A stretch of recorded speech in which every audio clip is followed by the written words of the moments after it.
sister-in-law, threw soup in my face because I refused to pay for her vacation. I calmly left and stopped paying for everything, and now she is begging me on her knees. But Sunday dinner had become a routine. Me, my husband Jim, our son Mark, and his wife Brittany. I make a nice meal and try to keep things pleasant. But Brittany always had a way of making the evening about her. This night was no different. We were halfway through dinner when she began. "You know," she said, putting down her fork with a dramatic sigh, "Mark and I have been so overwhelmed lately. We really need to get away. Somewhere tropical, maybe. But the prices are just crazy."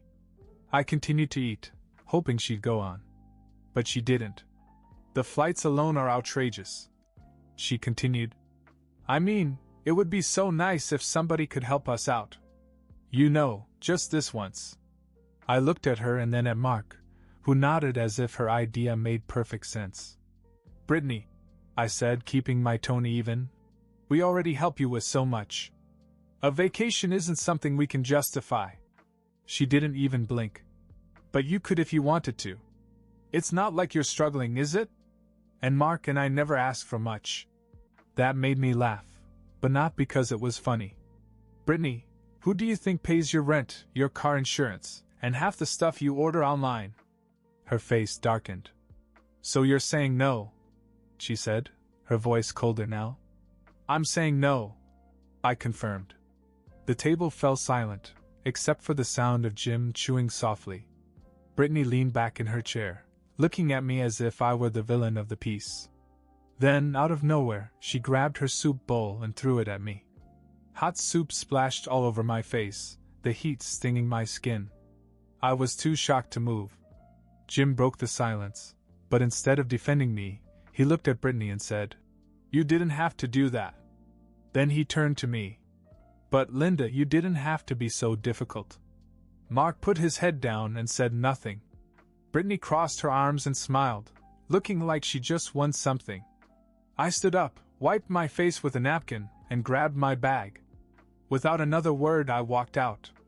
The next morning, I sat at the kitchen table with a cup of coffee, staring out the window. I could still feel the sting of the hot soup on my face and the weight of Jim's words. "You didn't have to be so difficult." Difficult? After all I'd done for Mark and Brittany, I was difficult. For saying no to their endless demands? When Jim finally came downstairs, I didn't wait for him to start his usual small talk. "I'm done," I said, my voice firm. He blinked at me, halfway through pouring his coffee. "Done with what?" "Everything. I'm not paying her rent, groceries, car insurance, or any of her other bills anymore. Not a dime." "Linda, you can't just do that," he said, looking genuinely stunned. "Mark and Brittany depend on us. How are they going to make it without our help?" "They depend on me," I corrected him, staring at him. "And they'll figure it out. They're adults. It's time they started acting like it." He started to argue, but I cut him off. "Jim," she threw soup in my face. "And what did you do?" "You defended her. You called me difficult. If you're so concerned, you can pay for her out of your golf budget." That shut him up. That night I called Mark to tell him my decision. When he picked up, I didn't give him a chance to ease into the conversation. "Mark," I said, "this is just a heads up. Starting next month, your father and I will no longer be paying your rent or any of your other expenses. It's time for you and Brittany to be on your own." "What?" he stuttered. "Mom, you can't just dash." "I can't," I interrupted. "And I am. You're married now, Mark. You have responsibilities. It's not my job to finance your life." There was a long pause, and for a second I thought he might apologize, or at least acknowledge how out of hand things had gotten. But instead he said, "Brittany's not going to like this." "She doesn't have to," I replied. "Goodbye, Mark." And I hung up. I spent the rest of the evening feeling a strange mix of emotions: anger, sadness, and an odd sense of relief. For the first time in years, I put my foot down. But I knew Brittany wouldn't take it lying down. Sure enough, a week later there was a knock at my door. When I opened it, there she was, standing on the porch with red-rimmed eyes and a forced smile. "Hi, Linda," she said sweetly, as if the soup incident had never happened. "Can we talk?" I stood there for a moment, staring at Brittany on my porch. Her tone was sugary sweet, but her eyes had a slight edge to them, as if she wasn't used to groveling and wasn't happy about having to do it. "Can we talk inside?" she asked, looking over her shoulder as if she didn't want anyone to see her standing there. I stepped aside without saying a word and she walked in, her heels clicking on the floor. She looked around as if hoping for Jim to back her up, but he wasn't home. "Linda, I just wanted to apologize," she started, but it felt rehearsed. "Things got a little heated at dinner the other night, and I overreacted." I crossed my arms. "Overreacted? You threw soup in my face, Brittany." She winced, then quickly recovered. "I know, and I feel terrible about it. That's why I'm here. I wanted to make things right."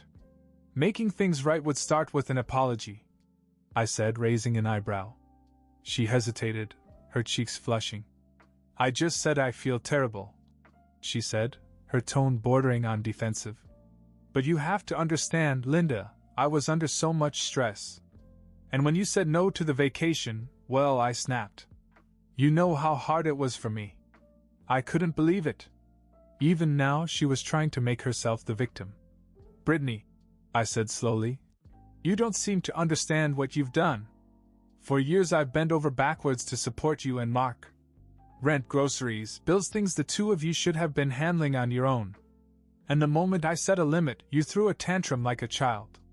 Her face hardened, but then quickly softened, her voice dropping to a pleading tone. "Linda, please don't stop helping us. We need you. Mark's job barely covers the basics, and with everything going up in price." "That's not my problem," I said firmly. "You and Mark chose to get married. You chose this life. It's not my responsibility to finance it." Her eyes filled with tears, and for a second I thought she might actually break down. Instead, she knelt on the floor, her hands clasped in front of her as if begging. "Please, Linda," she said, her voice breaking. "We're going to lose the apartment without your help. Just until we get back on our feet, I swear." It was a pathetic sight, and despite my anger, I felt a twinge of compassion. But I didn't show it. "I'll think about it," I finally said. "But things will never be the same. If I decide to help, it will be on my terms." She nodded quickly, as if she'd take anything at this point. But as she stood and smoothed her dress, I noticed something. She hadn't really apologized, not for the soup, not for the years of entitlement, not for any of it. When she left, I sat down at the kitchen table and stared at the empty space across from me. Part of me wanted to believe she'd finally learned her lesson. But deep down, I knew Brittany too well. This wasn't over. After Brittany's visit, I knew I couldn't let things go back to the way they were. The next day I called Mark. "Mark," I said, "I've decided I'm willing to help with the shopping for 3 months. After that, you and Brittany are on your own. I won't be paying rent or anything else." There was a long pause before he finally said, "Okay, but Brittany's not going to be happy." "She hasn't apologized to me yet," I replied, "so I'm not going to discuss it with her directly." He mumbled something and hung up. I heard nothing from them for a while, which only made me more suspicious. A week later, Jim came home and told me that Mark and Brittany had invited us over for dinner. "They want to make amends," he said. "Amends?" I asked, raising an eyebrow. "We'll see about that." When we arrived at their place, everything was set up perfectly: candles, a spotless apartment, and a very cheerful Brittany. Dinner started well, but it didn't take long for Mark to join in. "Mom," he said, "we really appreciate everything you've done for us. But we were hoping you'd reconsider helping us with the rent, just for a few more months." "No," I said simply. "My decision hasn't changed." Brittany's smile stiffened. "But that's not enough, Linda. You're leaving us with no options." "You have options," I replied. "You're both adults. It's time to figure it out." She glared at me, her fake sweetness slipping away for a moment. The rest of the dinner was tense, and as Jim and I drove home, he finally said, "Maybe you were too hard on her." I didn't even look at him. "Then help them," I said. "But I'm done." And that's when I realized that the rift between Jim and I was deeper than I had admitted. The days after that dinner were quiet, but not in a peaceful way. Mark and Brittany didn't call, and Jim avoided the subject entirely. I knew the silence wouldn't last. Sure enough, Jim came home one night and dropped a bombshell. "I've been thinking," he began, sitting across from me at the kitchen table. "Maybe we should pay the rent for a little while longer, just until they find a new place." I stared at him, the calm I'd been holding on to slipping away. "Jim, are you serious? After everything that's happened? After what she did?" "They're struggling," he said, as if it were the most obvious thing in the world. "What kind of parents just leave their kids hanging?" "They're not kids, Jim," I snapped. "And this isn't about helping them. This is about enabling them. I've been the one paying for everything while you sat back and let me do it. Now that I've said no, you want to swoop in and play hero?" His face darkened. "That's not fair." "Fair?" I repeated. "Fair was me paying her expenses for years without a single thank you. Fair was me walking out of that dinner covered in soup while you defended Brittany. And now you think I'm the bad guy?" We argued in circles for the better part of an hour. Jim couldn't or wouldn't see my side. By the end, I was exhausted and fed up. "I can't do this anymore, Jim," I finally said. "Not with them. Not with you. If you want to keep supporting Mark and Brittany, go ahead. But don't expect me to stick around and watch."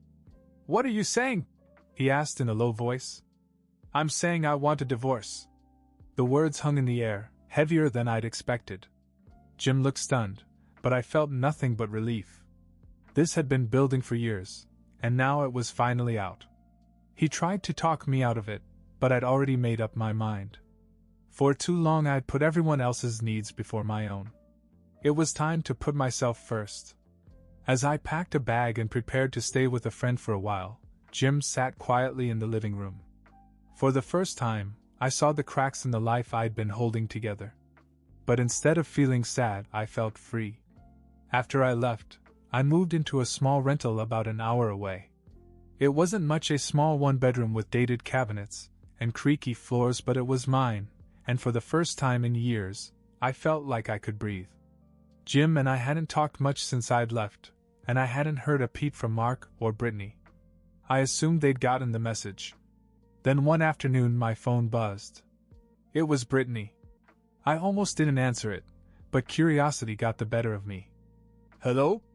"Hi, Linda," she said, her voice strangely soft. "I was wondering if we could get together. I have something I'd like to talk to you about." I hesitated. "What is it, Brittany?" "It's hard to explain over the phone," she said quickly. "But I promise it's important." I sighed, torn between shutting her down and hearing her out. Against my better judgment, I agreed to meet her the next day at a coffee shop near my apartment. When she arrived, she looked different, less polished than usual, almost nervous. She ordered coffee, sat across from me, and started talking before I could even get comfortable.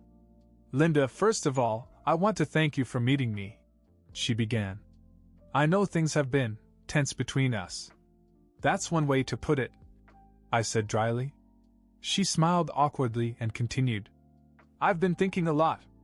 About how I've treated you, about how Mark and I have handled things. And I want to say, I'm sorry." I raised an eyebrow. "You're sorry?" "Yes," she said, nodding. "I realize now that we took advantage of your generosity. And I don't blame you for cutting us off. I probably would have done the same in your place." Her words sounded sincere, but I knew Brittany well enough to be cautious. "Why are you telling me this now?" I asked. She took a deep breath. "I've come to ask you for one last favor. After this, I promise you'll never hear me ask for anything again." I crossed my arms. "And what would that be?" She looked out the window and hesitated. "A car," she said finally. I blinked. "A car?" "Yes," she said quickly, her words tumbling out. Mark and I have been trying to make ends meet, but our car broke down last week. We can't afford to fix it, let alone buy a new one. And without a car, it's going to be impossible for me to get to work, for Mark to get to job interviews. This is the last thing we'll ever ask for, Linda. I swear. I stared at her, trying to process what I had just heard. After everything, she had the audacity to ask for a car? Brittany, I said slowly, do you realize how that sounds? You're sitting here telling me you're sorry for taking advantage of me, and then you ask for something else. I know how it sounds, she said, looking genuinely confused. But I mean it, this is the last thing.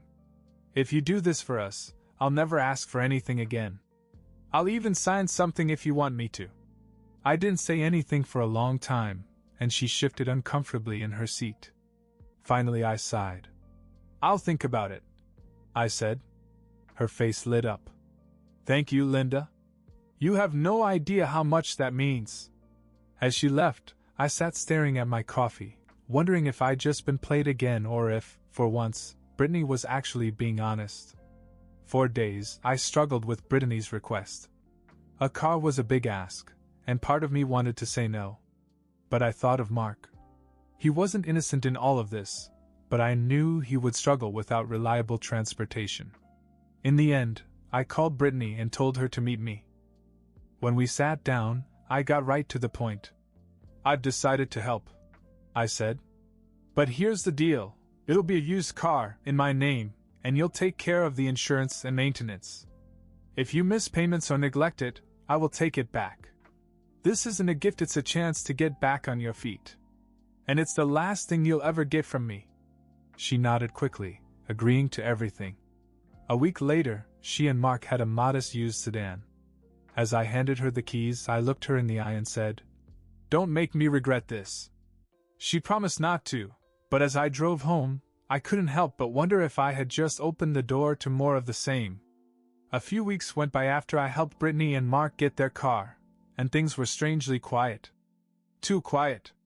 No updates, no thank yous, nothing. It wasn't like Brittany to stay silent for long, and I couldn't shake the feeling that something was wrong. Then, out of the blue, I got a message from an old neighbor who lived near her apartment. "Hey, Linda," the message said. "I just saw Brittany driving a shiny new SUV. I guess things are looking up for her. Thought you'd like to know." I read the message twice, convinced I had misunderstood. A new SUV? After all, where in the world did they get the money for that? Curiosity got the better of me. The next morning, I decided to drive by their apartment to see for myself. When I pulled up, there it was, a spotless, brand new SUV parked right out front. It gleamed in the sunlight, almost mocking me. I looked around for the modest used car I'd just helped them buy, but it wasn't there. My stomach sank. Later that day, I texted Mark. "Where's that car I helped you get?" I asked bluntly. His reply came quickly. "We traded it in for the SUV. Brittany got a great deal. Don't worry, the payments are manageable." I stared at the message, stunned.